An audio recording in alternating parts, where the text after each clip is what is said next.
এক ছিল ঘন সবুজ জঙ্গল। সেই জঙ্গলে থাকতো ভয়ঙ্কর এক বাঘ আর শান্ত হরিণ। আহা, আজ খুব ক্ষুধা লেগেছে ইত্যাদি, কাউকে পেলেই খেয়ে ফেলবো।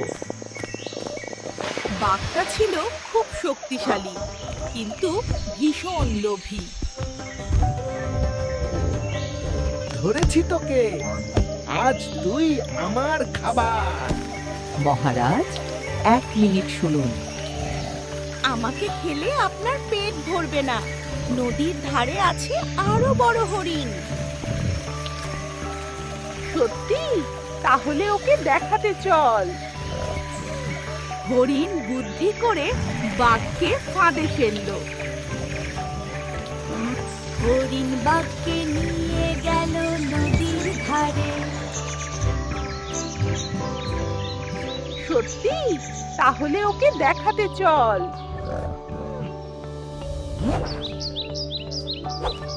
কোথায় সেই মোটা হরিণ?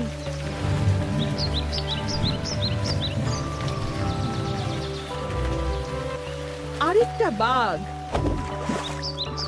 সে আমার দিকে তাকিয়ে আছে। নিজের প্রতিচ্ছবিকেই শত্রু ভাবলো বাঘ।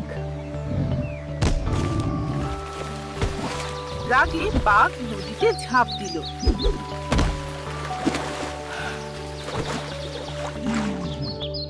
এই সুযোগে হরিণ দৌড়ে পালাল। বাঘ বুঝল অহংকারে ভুল হয়েছে।